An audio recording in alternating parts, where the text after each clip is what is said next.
some sketchy shit. Doo-dah, doo-dah, hope I get away with it. Oh, doo-dah, day.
Hey, we're here.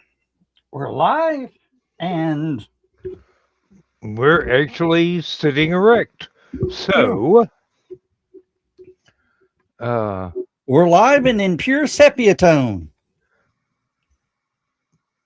I've done that before. Makes for good photographs, but they always look like they're from the Civil War. So, I'll be right back. I just realized I forgot something. Oh, great. We're back. And now he leaves me alone. About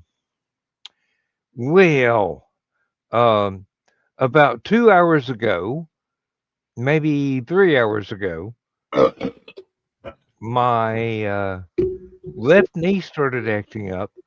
It feels like I actually just thumped a 500-pound wrestler in the chin with my left knee, and now I'm walking with a limp, so I've got to use a cane. And my wife is going, "What the fuck did you do? Did you sleep wrong?" I go, "How can I sleep wrong? It's my knee. All I got to do is lay down. Knees aren't involved there." When did sleeping become an Olympic event? Sometime shortly after 30 retirement. Yeah, 65 maybe. Yeah, we'll go with that. What? And I want to wish everybody happy Buy Your Spouse Flowers today. Oh shit! Did I miss that? I guess you did. Well, no. I did buy Lindsay flowers just I think this weekend. No, Friday. We were out and I saw some pretty ones. So I said, "Hey, you'd like these," and bought it. Of course, that wasn't the only thing I bought on Friday. I spent a bucket load of money on Friday, a large bucket load. The yellow truck would probably have trouble hauling that bucket load of money. Yeah, they do, Carl. But of course, they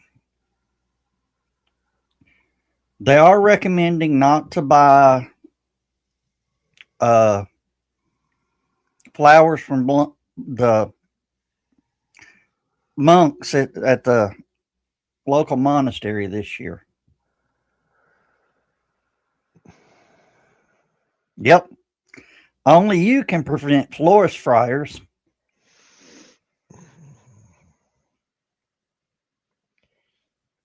Good night, everybody. I'm gone. I worked that one in good, didn't I? Yeah, you did. Tell me why I put up with you. Hey, Joe, I I gave do up need- and went ahead and dropped my line. And you missed the dad joke, Joe. Thank you for coming in late. Ah, Of course, Dan, the big question is why is Joe wearing a Tennessee orange shirt? Because it's safety orange. well, Oh, I thought he just wanted to stand out amongst the snow drifts. But Well, that's the great thing about the Tennessee orange. You can pick up paper on Saturday on the side of the road. You can go to the game on Saturday night and hunt on Sunday morning.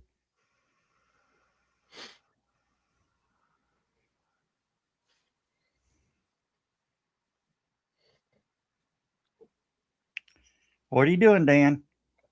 I'm cogitating. That non sequitur did not compute. What? So The I've got greatness, one. the greatness of the Tennessee orange color? It's not bright enough for going hunting around here. You got to wear something neon orange. Hell, I don't even let my dog outside during hunting season because she's as big as a deer and she's colored the same way. So somebody might shoot her through the chain link fence. Yeah. And Well, then I'd have to go outside the chain link fence and track them down.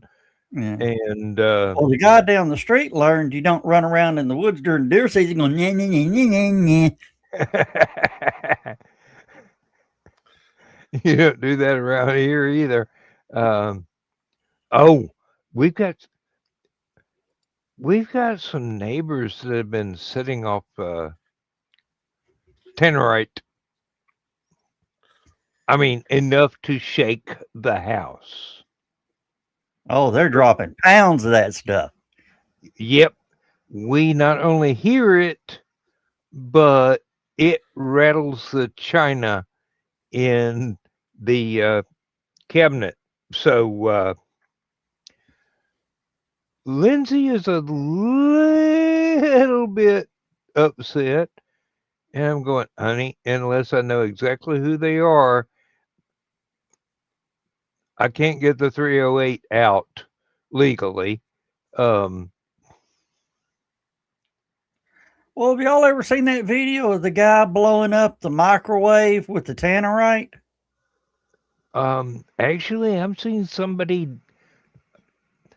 It was a 35-gallon plastic drum, but I don't know how much tannerite was in it. I don't know how much tannerite was in this, but I had it set where all I had to do was just shoot through the window, the glass window. Uh-huh. He was standing behind a tree, pulled the trigger, it blew up, and he leaned back, and the cameraman about got took out by the door. Mm-hmm. Yeah, I've seen occasions like that on other videos. And there was one to where his grandma asked him to tear down Grandpa's barn. Grandpa died. Thing was about whatever. She'd sold the property, and he says, "I'll tear the barn down." There were 5 plastic drums full of tannerite in the middle of the barn. Ooh. Well, for some really obscure reason, when my dad died, there was a box about the size of a footstool full of thermite. I'm going, you made parts for lunar rovers. Why do you need that much thermite? We're not cutting trees down. Of course, he was dead, so I didn't get an answer, but Well, needless to say, he didn't have to worry about the cleanup. It cleans everything up, right down to the bedrock. Neighbors had a little problem with it, but No, I don't think so. there was mulch everywhere. No. Thermite doesn't blow up; it just burns. So Well, if the guy, if you had an oak tree that you didn't like for some particular reason, you sprinkle that stuff around the base of it, and you strike a big lighter, and that tree would not be standing anymore ever again.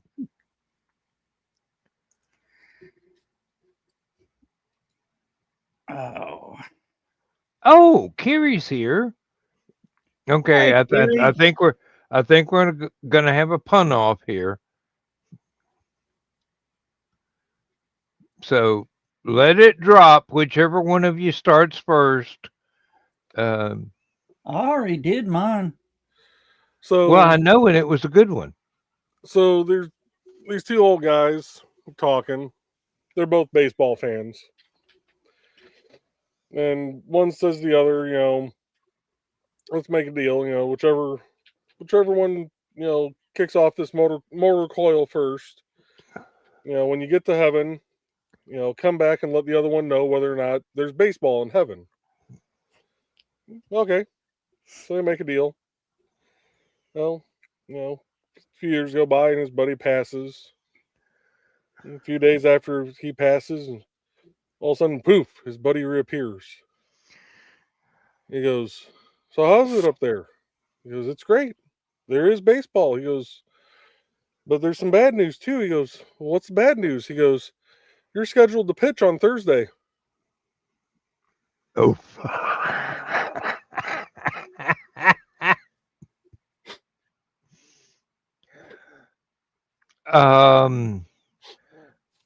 Joe Dog, I've got to post this. It is Kiri. Top that, please.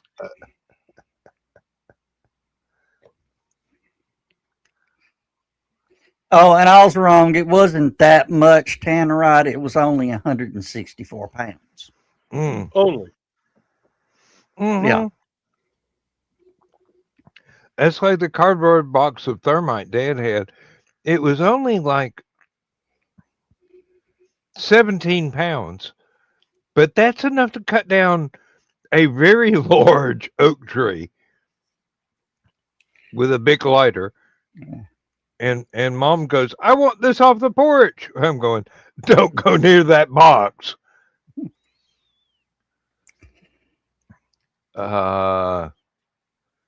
Because I'm cute, Donna. Oh, Dan? Yes. Oh my God. That's a nice old barn, huh? I think I built that. I have a feeling that this is going to be was a nice old barn. Yep. Was. That's a little bit of dust coming out. Look what's left. A John Deere tractor, probably. Oh, John Deere's in some deep doo-doo. Well, yeah, nowadays, but I didn't see anything that was left. Except there's a tractor.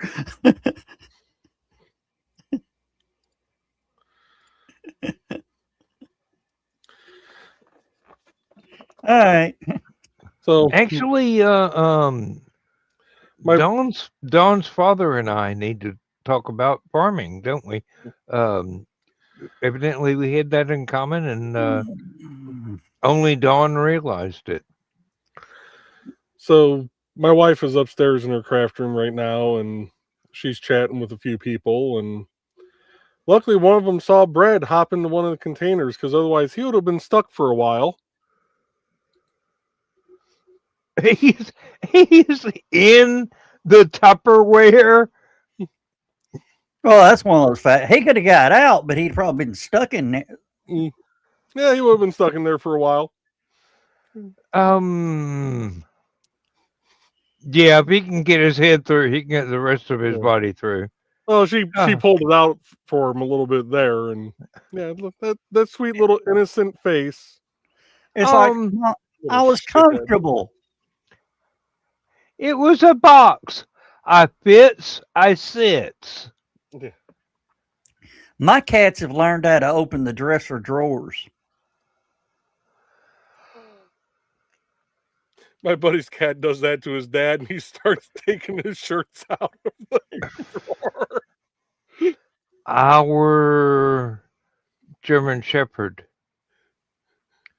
has learned how to open the back door and let herself in.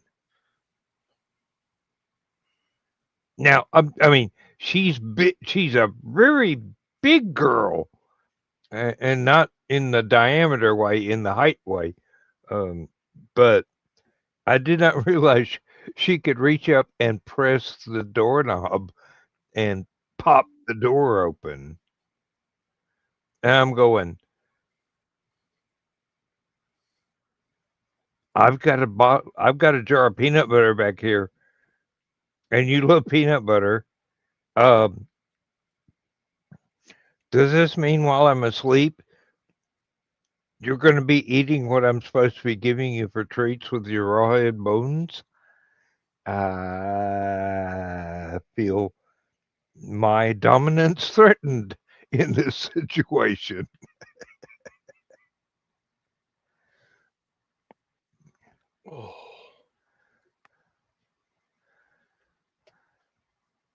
Oh, that felt good. Yeah, I had a huge pop in the vertebrae of my neck just a few minutes before the show.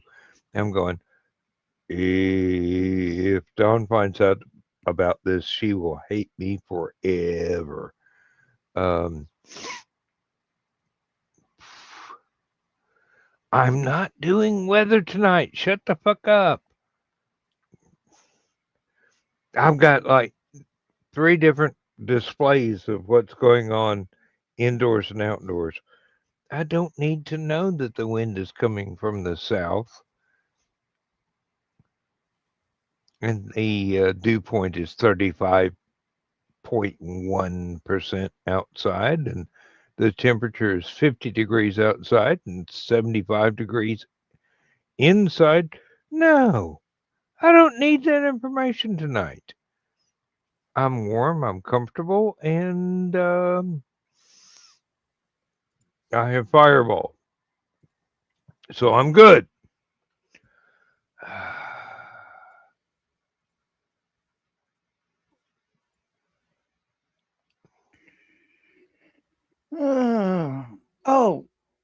Have you guys been seeing the teasers with Nathan Fillion here lately? Yeah.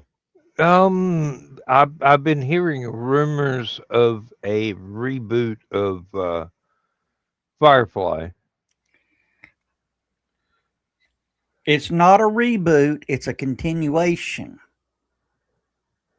Well, I've just heard rumors. Yeah. I don't trust anything. Besides which, I tried to watch that in the broadcast order, and the broadcast was out of order. Yes. Which made it almost incomprehensible for someone trying to watch the series for the first time. That was in the early days of a storyline series.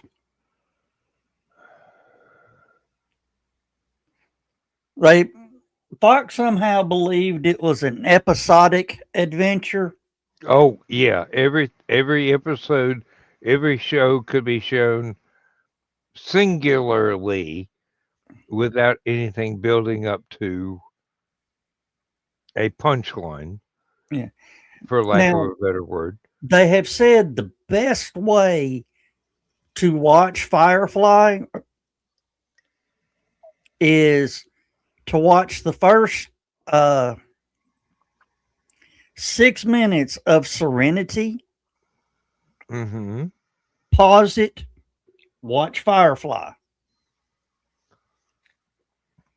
and then go back And finish the movie. and finish the movie. Okay. Thank you. I did not know that. When you watch the first 5 or 6 minutes of the movie. Mhm. It explains the entire series. Okay. The premise of the series. Something that could have used in the first 6 minutes of the first episode Yeah. of the show, if it were shown in order.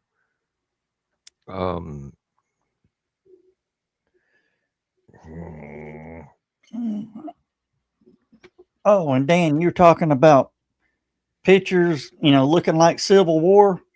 What do you think this? Let me get a little closer so you can see here. What do you think this hairdo and the goatee? Do I look like somebody from the Civil War era? Well, you look kind of like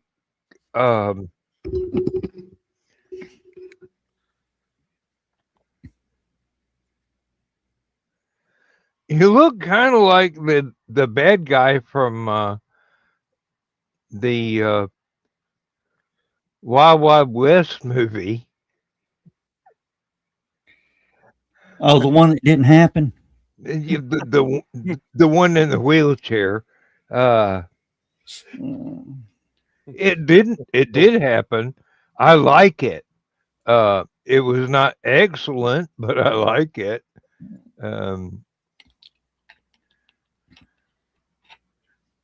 If it had been excellent, I would have liked it even more, but it got a little bit weird with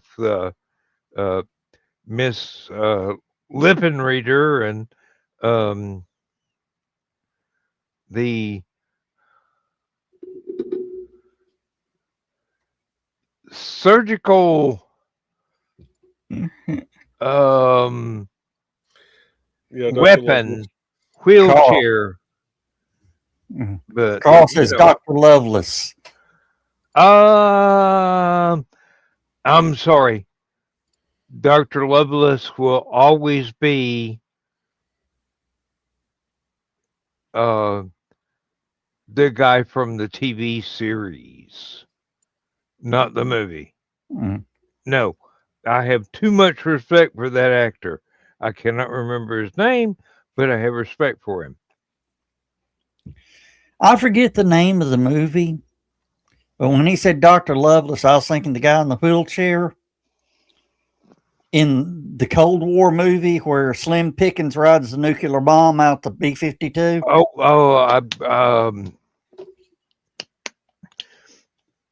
How I stopped worrying and learned to love the bomb.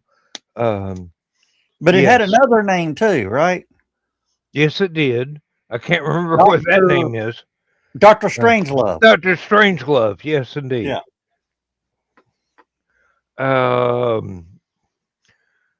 And which actor was it? One of the ones who he was manic depressive, and while the movie was going on, one of his kids scrawled paint all over his brand new car, and he got really upset.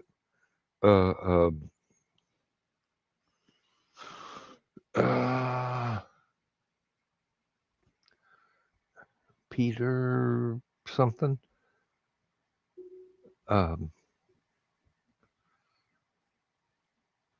The name is not coming to mind, but very, very classically trained. Peter Sellers. Peter Sellers. Yes, that's the one. Thank you. I remembered the first name. He played like 4 or maybe 5 different characters in the movie. Carl, don't you just hate the delay?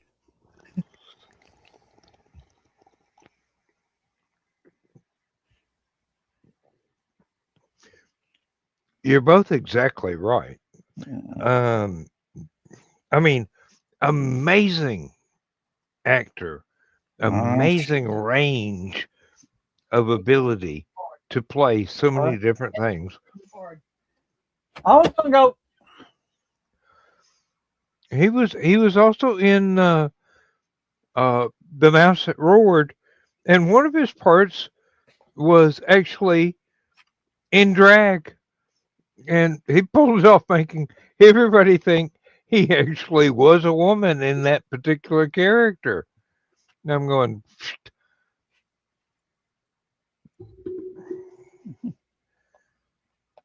of course, as many times as I've read the Mouse That Roared, I think it's a trilogy.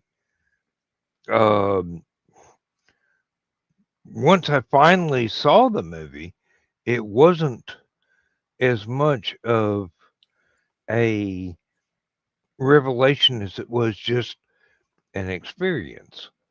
So I don't know. Maybe I lost something in that foreknowledge, but I found the books a long time before the movie ever became available to me here. So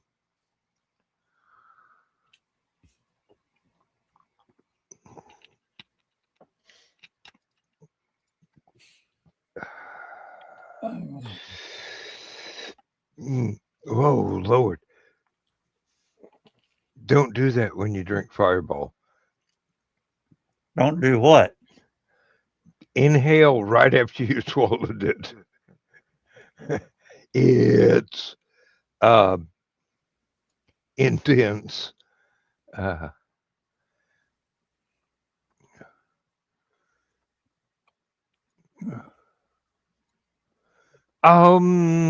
Carl, I actually think I have seen that. Life and Death of Peter Sellers. Geoffrey Rush plays most of the characters in it, filmed like a documentary. I think I have seen that. It's been a long time. It was back in cable TV days, but that and what was his last movie? Being There? Was that the name of it? He passed away not long after it, anyway. I mean, the final scene, dude walks across a lake because he doesn't know he's not supposed to be able to do that.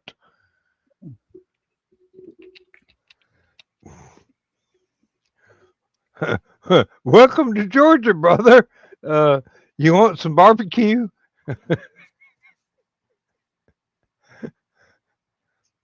You know, if you don't know you're not supposed to be able to do something, you probably can do it. It's just not OSHA certified.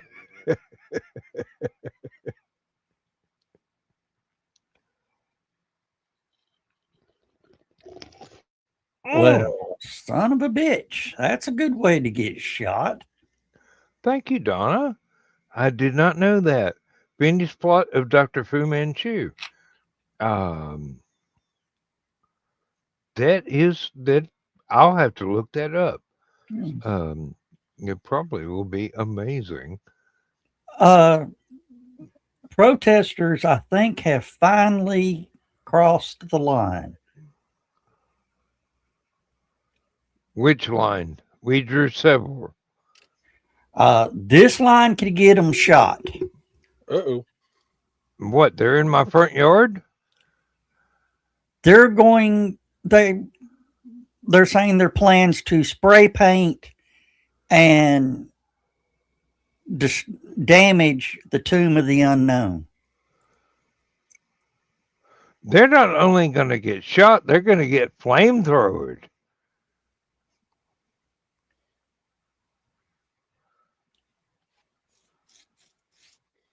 Sorry, I am now officially American outraged person. Yeah, no. That's a good way to die. Yeah. No, it's not a good way. It's a quick way.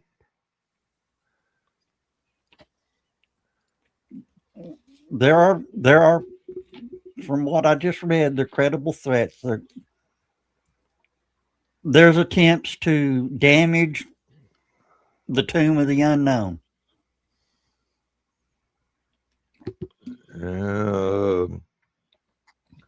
Need to fire turtle up there. All I'm going to say, if you think we got pissed off when you fucked with our boats. Oh, don't touch America's boats ever, ever, ever. The universe has seen the results of that shit. Even Japan's going, don't fuck with the boats. Don't fuck with yeah. Don't touch the boats. Yeah, and then we had to drop a sun on them twice to get them to understand.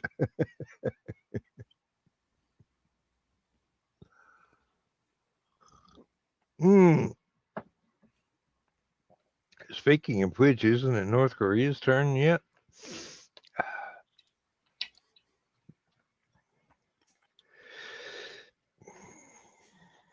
We have plenty of suns. We can spare one or 16.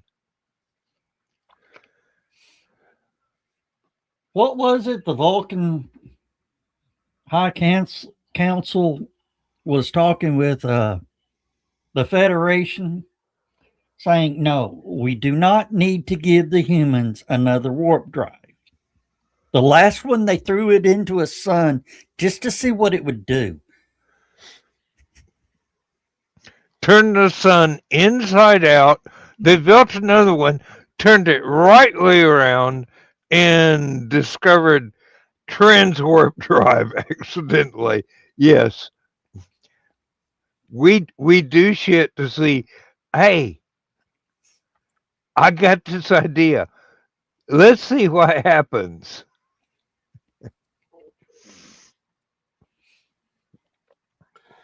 The human race is the epitome of hold my beer and watch this. There's a lot of alien races out there that are finding that out the hard way, according to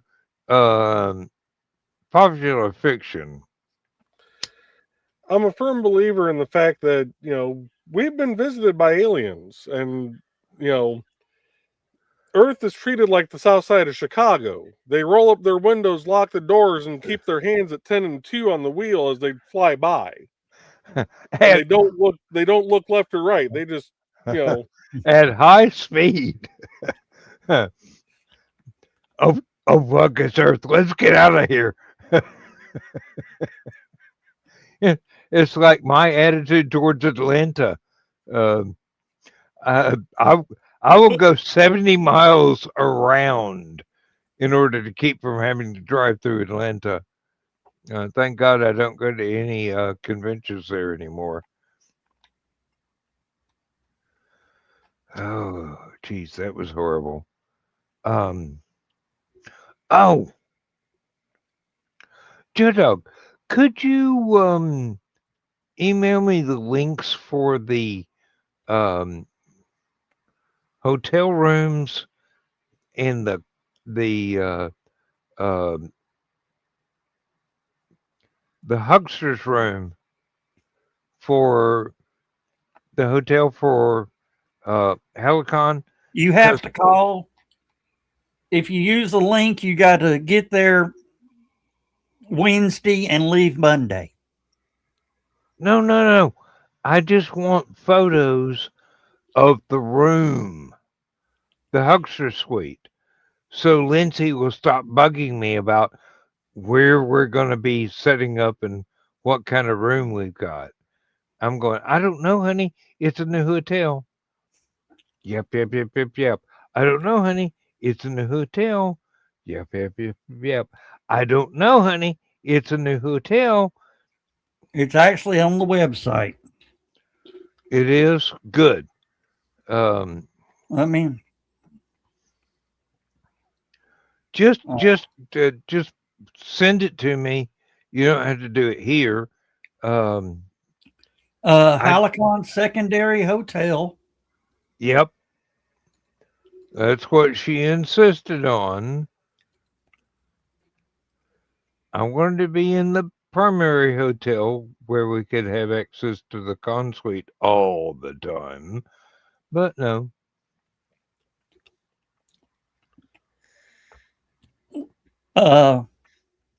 It's. Did you show her the map?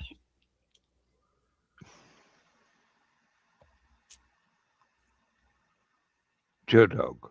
Well, would your wife look at maps?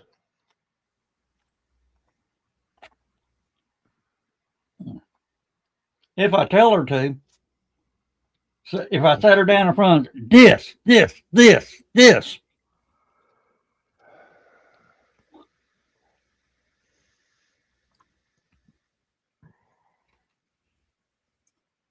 We're going to Atlanta. How far is it from Six Flags?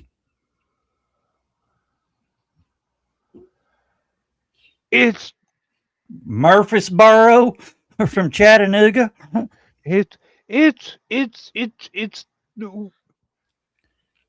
west of Chattanooga. It's a long way from Six Flags. Where's the east of Chattanooga? When we go to Atlanta, the one I love is when we go to Huntsville. She goes, "Are we going to stop by Buc-ee's on the way back?" Well, if you want to drive another 400 miles,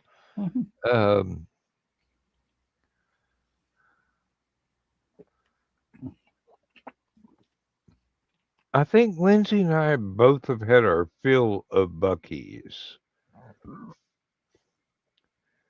The only reason I would go back is because they have large cast iron cooking gear that I can't get anywhere else. So, I don't know.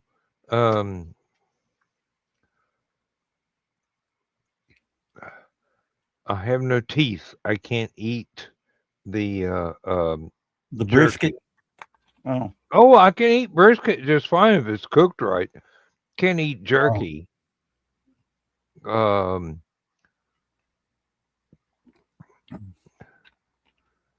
really don't have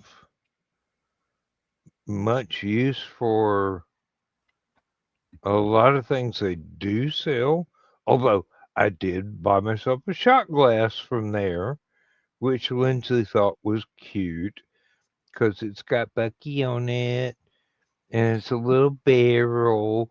And imagine the best way to describe Buc-ee's. Imagine Cracker Barrel married a convenience store. Actually, I can think of a better one. There used to be all over the South different places at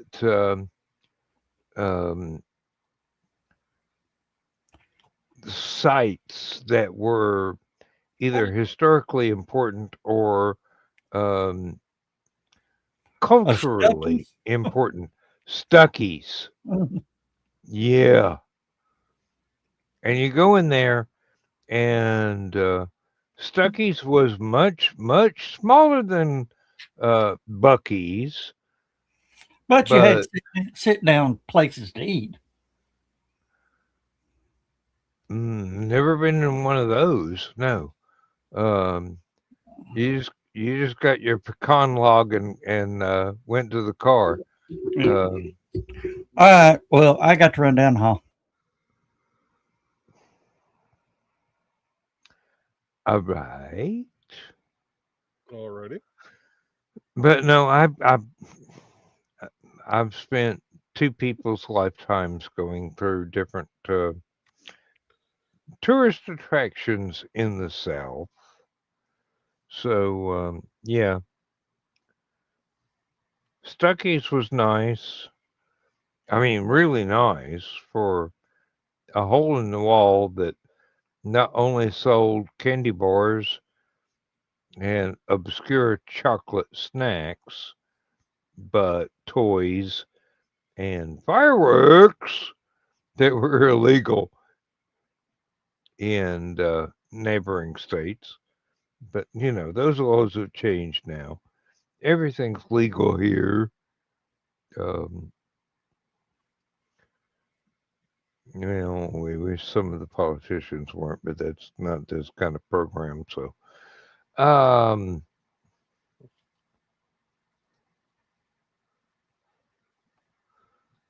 Carl, I do not understand that comment. Is it having to do with the Fu Manchu movie? Or did I miss a reference somewhere? I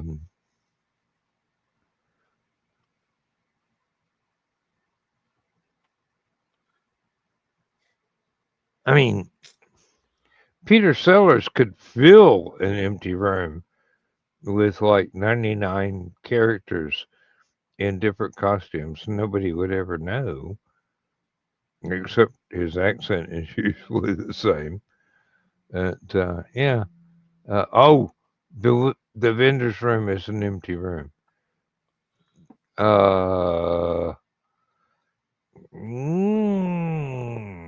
Not for long. Not when we get there.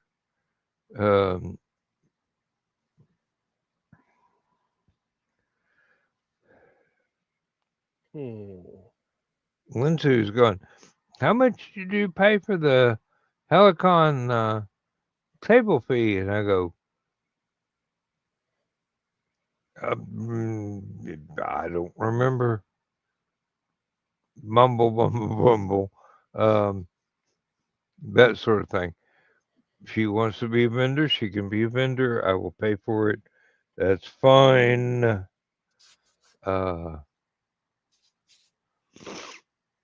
I don't need accountability in that department. All right. I do the budget, not her.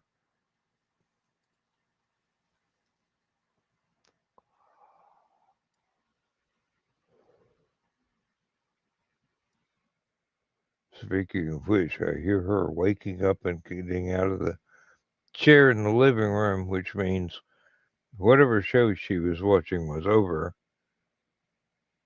But I've told her I'm on the air. She won't come in here because she's afraid that the camera will see her.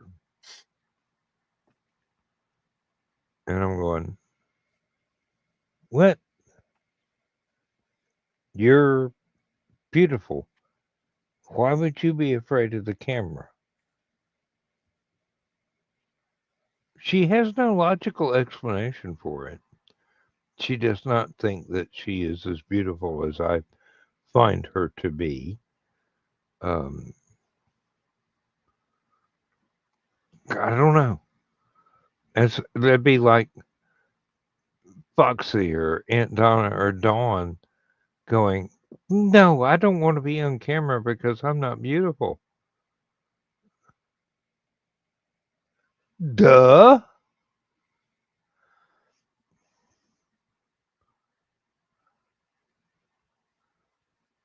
Mm-hmm. I mean, seriously. Duh.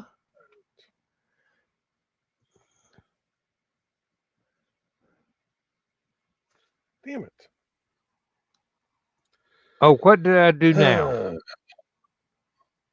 Huh? I'm trying to get something to print without needing supports, and I'll generate the slice one time, and it'll say it doesn't need the supports. I'll generate it another time, and it says it does need it. So it's like, well, which is it? Do you need it or not? So I'm trying to get it to where I can generate the slice. So if I can get it to generate several times without, it's telling it's me that 3D it wants, printing stuff. Yeah. Okay, that's a language I don't speak. I'm sorry, Joe, but I don't have any experience or any advice to offer in that respect. You have one style of 3D printer, and Richie has a different style of 3D printer, and I don't know how to say anything about either one. So when y'all have problems, I can't help. I mean, um,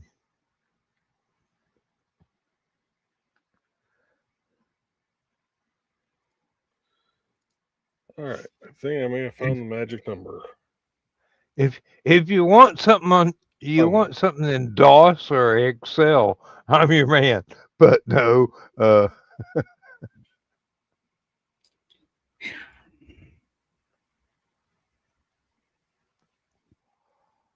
Y'all don't have to quit talking, counting me. oh well, no. Actually, I was running out of words because Joe had a technical problem that I did not know anything about. So I deferred to his mad coding ability and just said, Well, let me ask you a few questions, Joe. First, did you turn it off and turn it back on again? I don't think that's a problem, Joe Dog. Technically, yes, several times. Did you turn it off, unplug it, count to 30, plug it back in? No, because you can't do that with the settings. Oh. But isn't that normally the first two questions? Yeah, but this was trying to get the right settings for a 3D print to not want supports. Not want to what? Not wanting supports.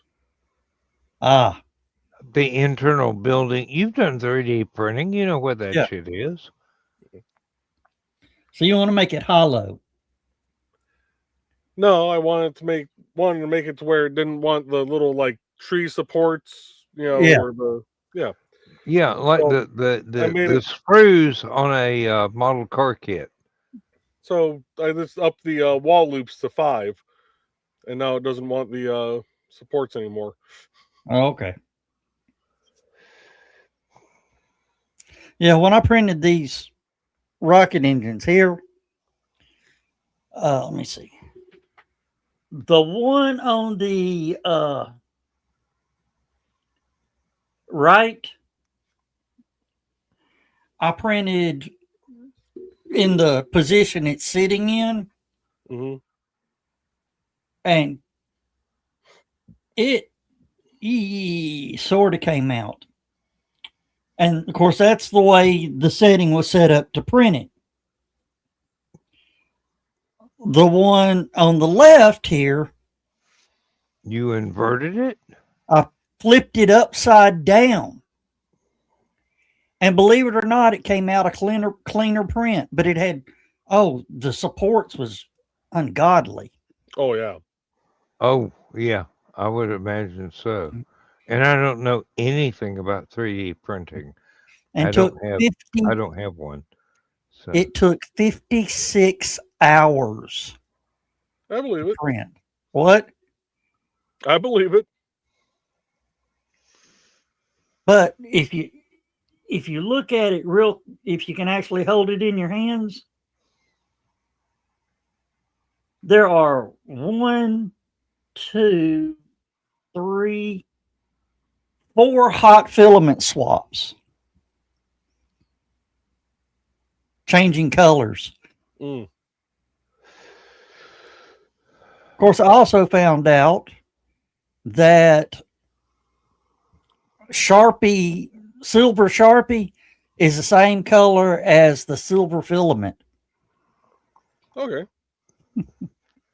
So if you're printing some with silver filament and you have to do a hot swap, but you want to hide the hot swap, just color it with silver Sharpie. Blends right in and you can't find it. Huh. actually, one of the few things I've seen on a video that was 3D printed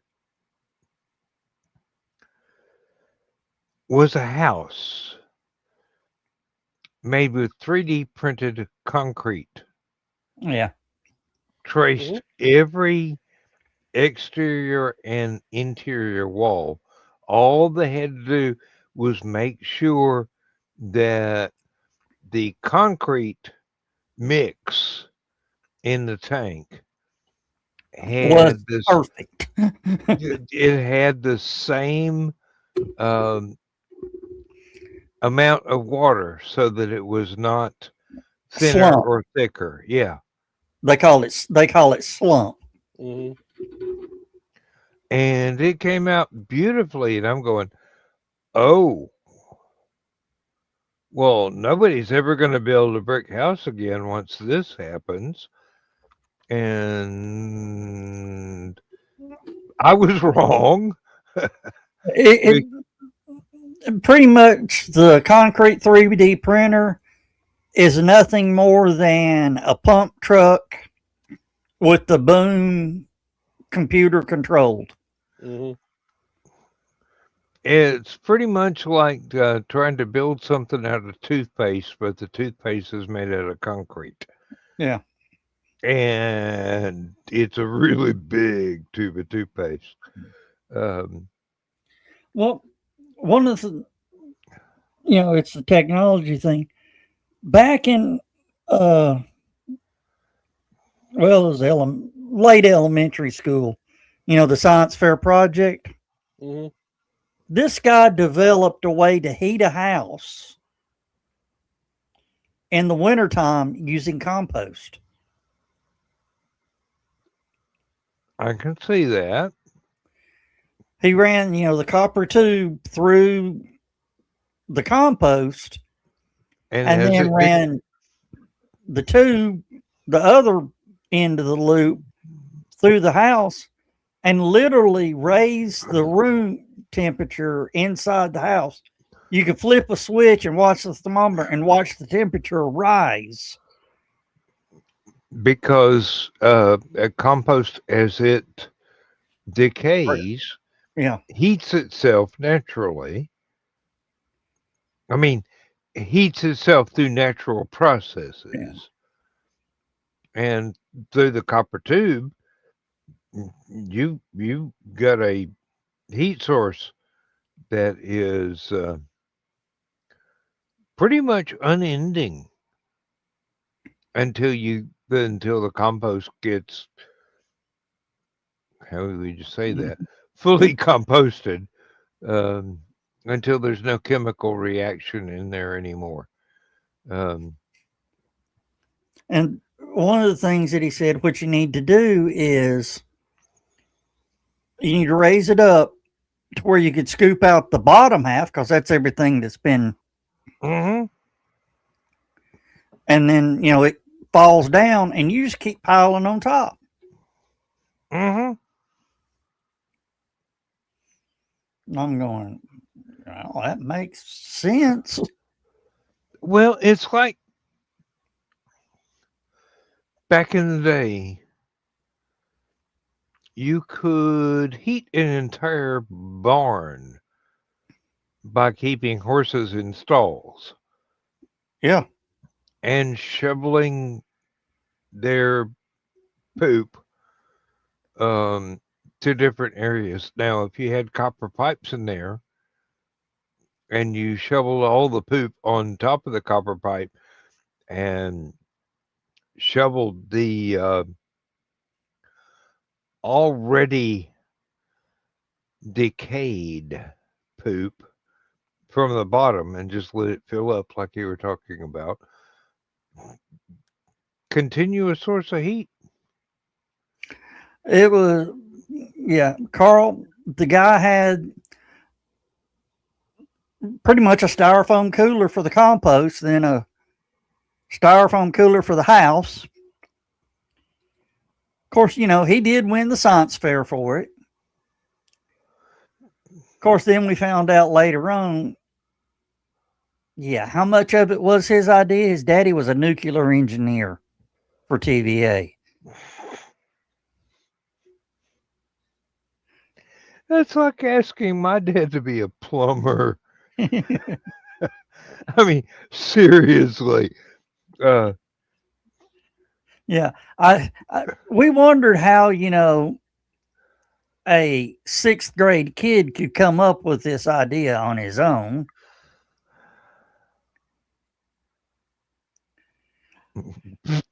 Carl, it's not like you really need to put cars in there. No. They're going to get covered with snow anyway. And actually, Carl, what you do is up where you're at, you put your heat source on the first floor. Actually, from the descriptions I've heard from Carl and Donna, they would be putting the heat source in the basement and then letting everything flow upward from there. And when you rent a multi-story apartment complex, try to get on the middle floors towards the center of the building. Oh, this is a good one. I want to know more about this. Back in 6th or 7th grade, I figured out how to power a refrigerated train car by using the motion of the train wheels. Sadly, Mr. Westinghouse had already invented it. He probably stole it from Tesla. Probably. Most everything. Probably. I mean, there's a lot of patents in there. Yeah. Why? I just want to know, why did the federal government clean out his office and classify everything as a national security? And still those files are locked down today, 100 years later? Probably because he visualized complete blueprints for things and made all his notes in shorthand. So they can't figure out what it is that he's actually talking about.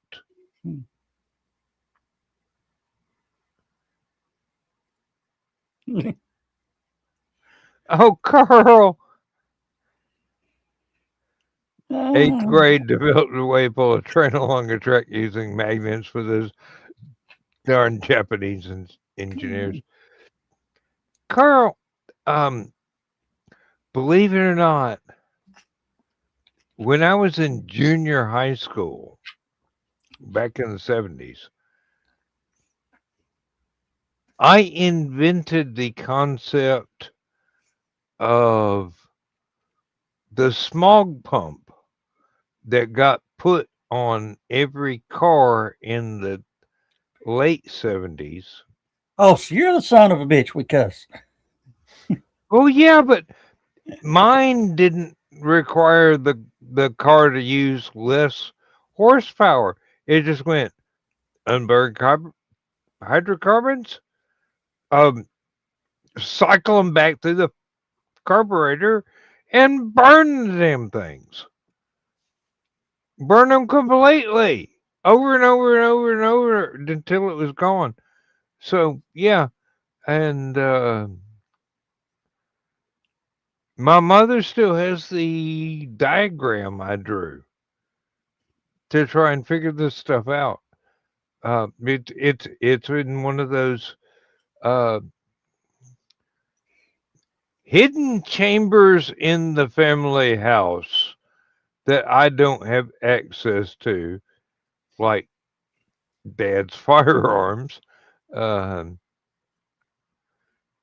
because she's proud of me being a freaking genius before my time, and I'm going, yeah, Carl, you're exactly right. I invented the afterburner. Oh, But I was 12. yeah. Who would pay attention to a kid? Dan, you know how gutless a Chevy 305 is. I know it's not really good, but I wouldn't describe it as gutless, but well, it doesn't have much push. Yeah.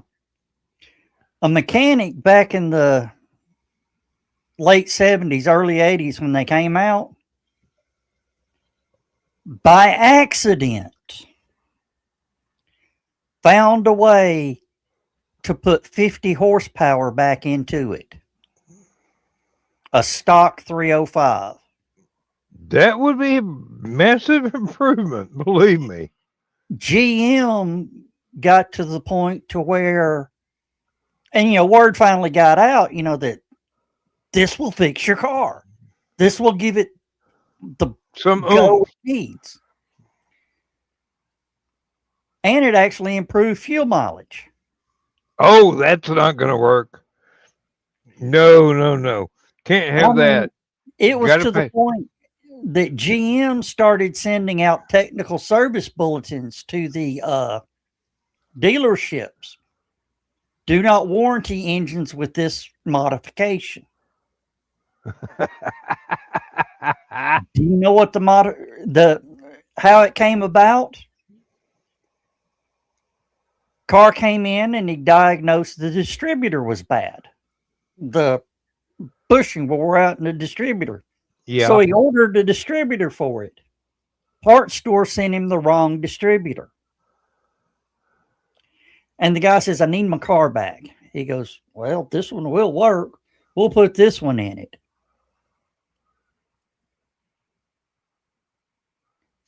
It was a 350 Chevrolet distributor. What GM did was they de-stroked the 305 a little bit from a 350 and reclocked the distributor.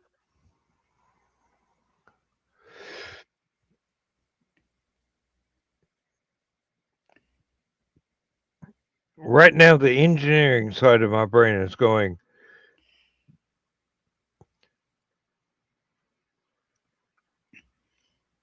outcast, unclean, unholy. And the other side of my brain is going, how fucking genius is that? And somewhere in the middle of the farmer is going, does that mean I can stop using Ford parts in my Volkswagen? But it it was, the small block Chevy, those things were interchangeable. Oh God, 327, 283. Those things would. Well, you've seen the drag race movies from the 50s and 60s. Now, them things would get up and go. Yeah. Well, what was giving it away is the part number on the 305 distributor and the 350 distributor were different. And that's how they were busting the people and denying warranty claims. So, they're like, well, shit, you can't really mess with the distributor too much.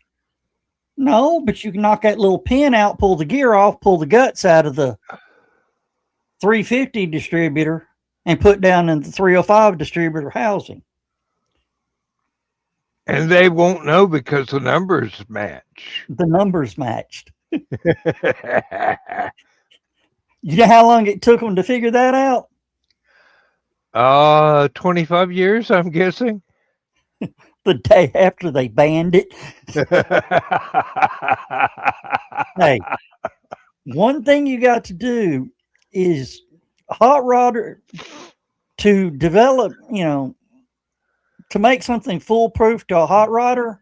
You just tell them it's foolproof. Not to a sufficiently talented fool. Yeah. They didn't see it as a challenge. Oh, yeah. Yeah. Of course, now that new LS Chevy motor with strokes of a keyboard, you can put 200 to 300 horsepower under the hood. They're that detuned. Oh, yeah. I think I understand the philosophy. It's got to do with not only gas mileage, but selling undetuned larger trucks. Yeah. Of course, now they've got them. Of course, we were talking about the John Deere earlier. Did you know if you plugged in a non-John Deere diagnostic tool, you void the warranty? I don't have a non-John Deere diagnostic tool or a John Deere diagnostic tool. Well, that was intentional. Of course, now it's costing them billions of dollars in sales. Yes. Because International Harvester and Massey Ferguson and Kubota. Oh, fuck. You do not want to mess with International Harvester. I'm telling you seriously. I drove Ford tractors all my life, but you do not want to mess with International Harvester. Those are, they might as well be Sherman tanks. Yeah. Well, but you can work on it. Yeah, you can work on it. You can kill it, but you can make it run forever. Well, see, what John Deere was doing is they were getting to the point, before the software upgrade and all that kicked in, they were charging, I think $125 to $150 an hour labor. Once all that kicked in, for suspiciously some reason, their expenses have gone up so much, they're getting as much as $300 an hour service fee. And depending on how much John Deere equipment you own,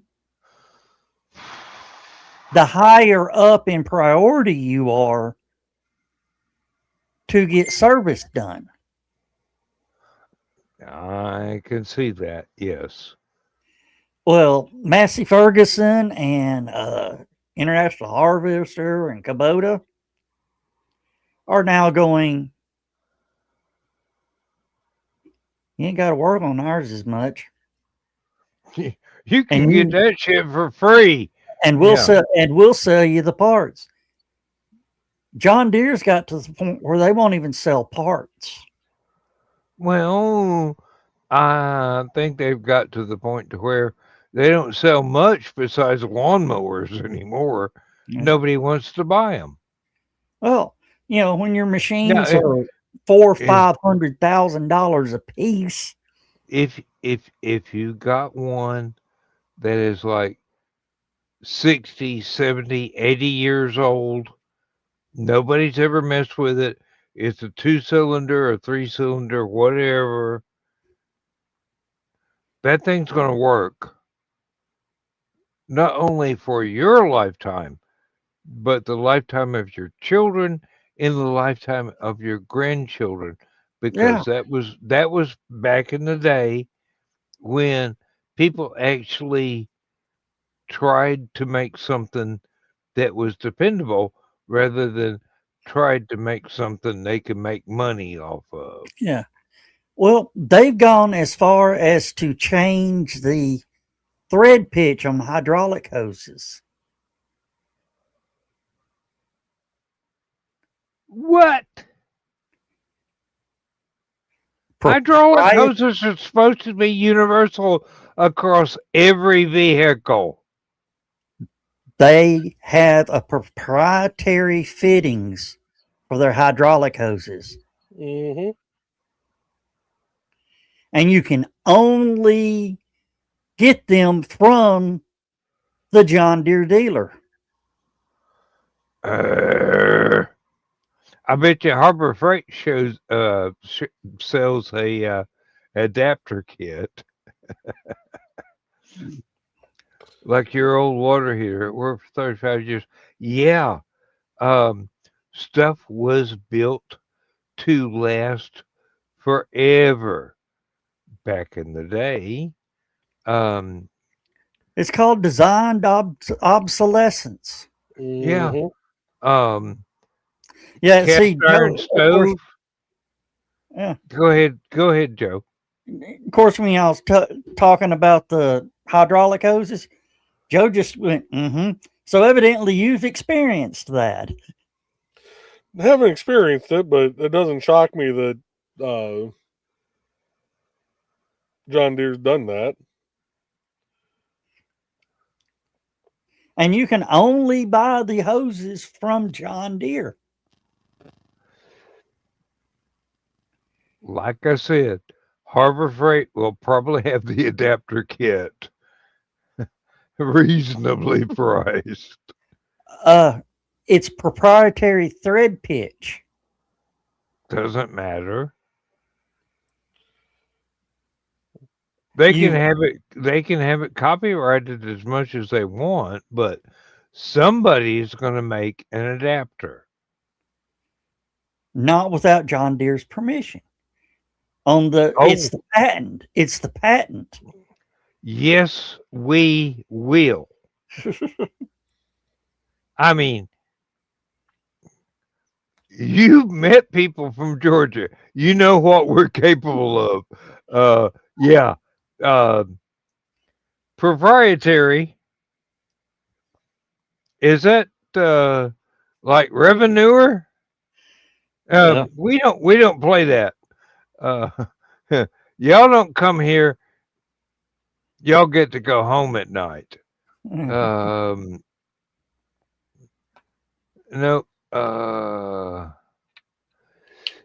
What the hell? There was a story I told on one of the other programs, probably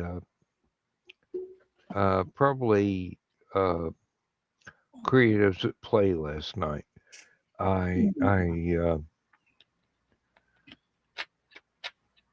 Lindsay and I went to Harbor Freight. Your favorite place, Joe Dog? I love it.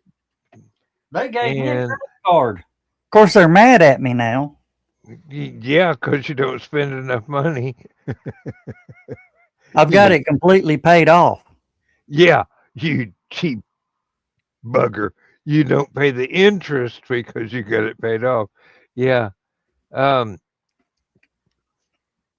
There was an oak wooden toolbox with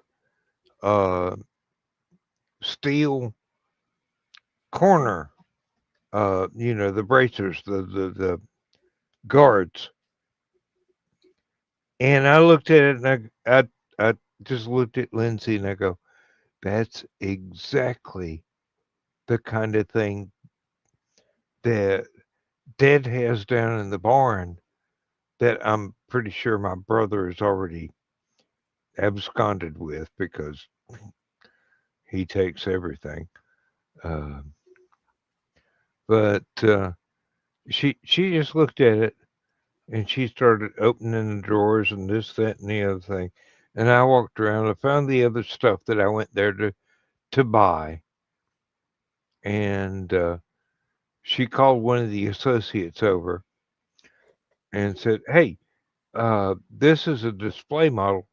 Um, we want one of these."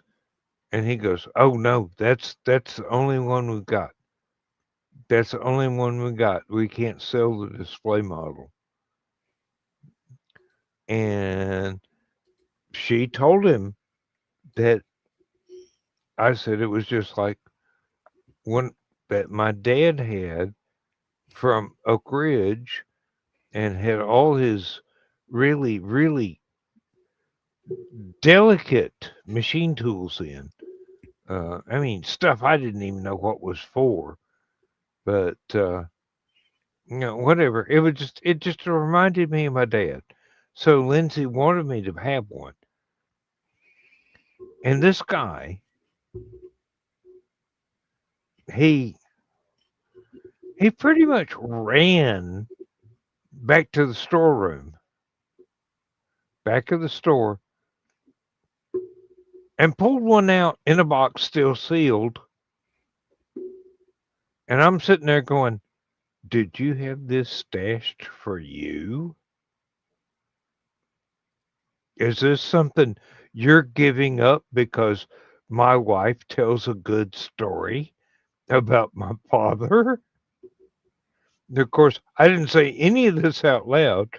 I just went, "Yes, I'll take this, the metal cart, and the shipping dolly, and we'll be fine."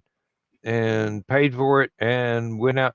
He insisted he was the one to load everything in the back of my truck.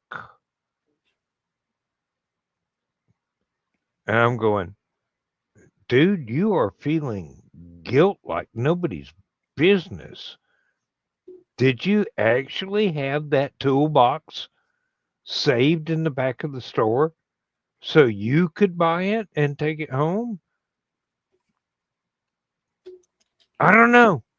It the whole situation felt like that. He felt guilty. He was more helpful than he needed to be.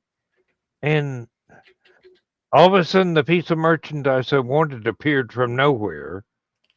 So, what am I supposed to think? I'm grateful to my wife for being able to talk so memorably about my deceased father to get somebody to go, I got to do this. I can't. But that's neither here nor there. Um, and now I got home. Not only have I got the oak toolbox, I went and got one of the tables that we had we were taken to conventions, and I had it in a very, very blonde oak finish, and set it up, put it under it, and she goes, that was made to be there. And I'm just standing there thinking, this is going to be a tripping hazard every time I go to bed for the rest of my life. Oh, well, let's make somebody twitch.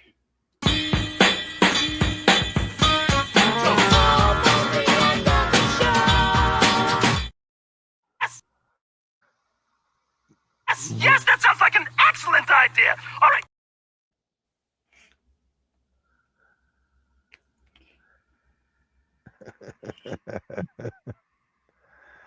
Well, yeah.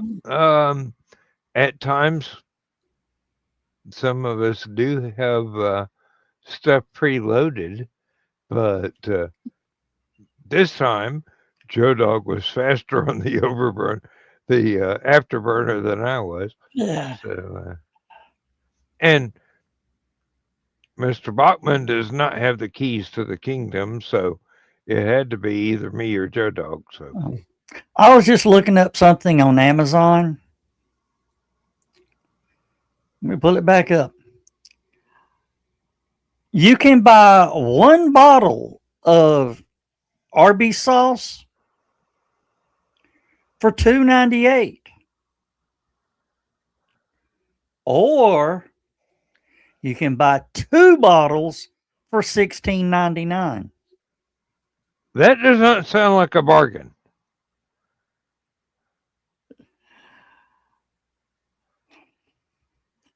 That don't math right, does it? No, that don't math at all. Physicists are going, what the? No. And if you buy the $2.98, you can buy up to 5 bottles at a time. At $2.98. Yeah. There you go. You go to the, I want to buy 2, and it's already $50 before you even get the third one. But yeah, you can't find it anywhere in the stores around here. Mm. But I'll tell you, the Arby's stores used to sell the bottles of sauce. Yeah. If they didn't sell it, you could just go, hey, can I have some extra packs and take home about a gallon? Yeah. In your takeout bag. I'm sorry. I know we've only got like 6 minutes left. I've got to run down the hall. All right. Get back if you can. If you don't, we'll be out of here. All right. Sounds like a deal. Yeah. So, Joe, what are you trying to print? Some Easter eggs.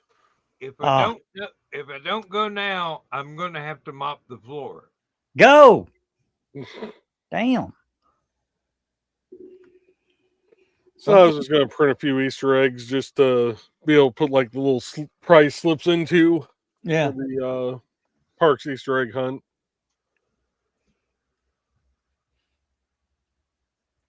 Well, is it the 2-piece? Yeah. Which I found a better one that's not going to take nearly as much time to print.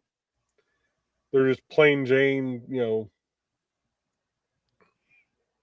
nothing fancy, no design on them, just, regular old looking eggs. So what you ought to do is print one of those dragon eggs and make that the grand prize.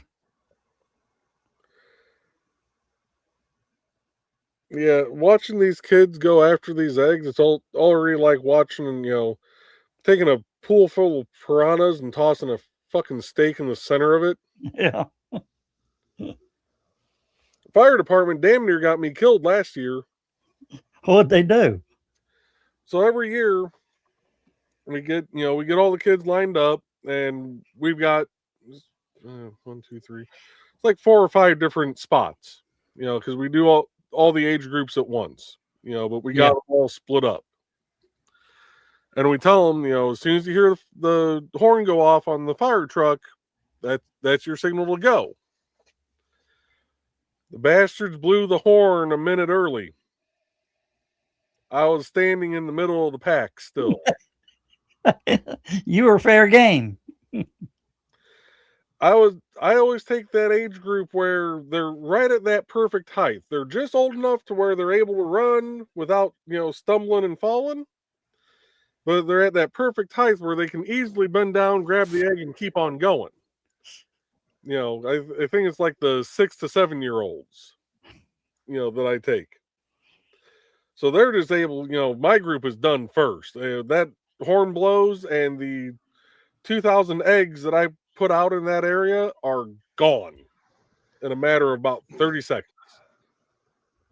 They are done and opening their eggs, and I'm looking around going, oh, there's still kids, grabbing eggs in the other groups, All I don't have largest group. Did you cuss anybody out? Oh, I cussed out the fire chief. We got done. I walked over to the fire chief. I said, "You asshole." He goes, "What?" I said, "You damn near got me killed." "How? You blew a fucking horn while I was standing in the middle of the group." He goes, "Did you run?" "Hell yeah, I ran." Well, that was the purpose of blowing the fucking horn, wasn't it? Ran like a fat man chasing a donut to get out of there. It's just anybody is curious. I have never seen my toilet hold 5 gallons of processed water before, but tonight it did. All right, we got to go. See y'all.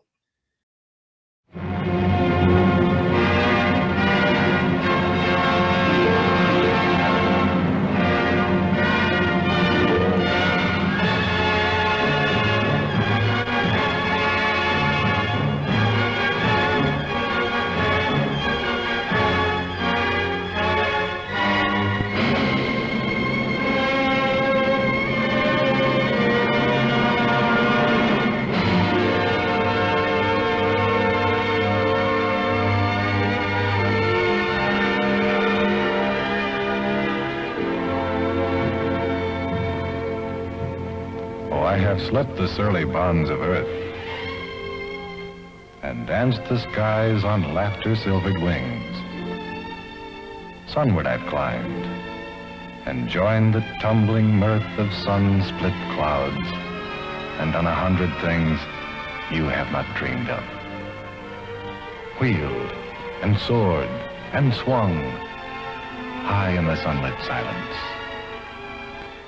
Hovering there, I've chased the shouting wind along and flung my eager craft through footless halls of air.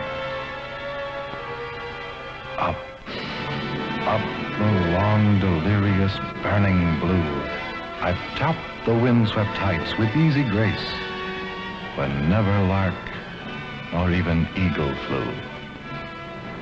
And while with silent, lifting mind, I've trod the high, untrespassed sanctity of space, put out my hand, and touched the face of God.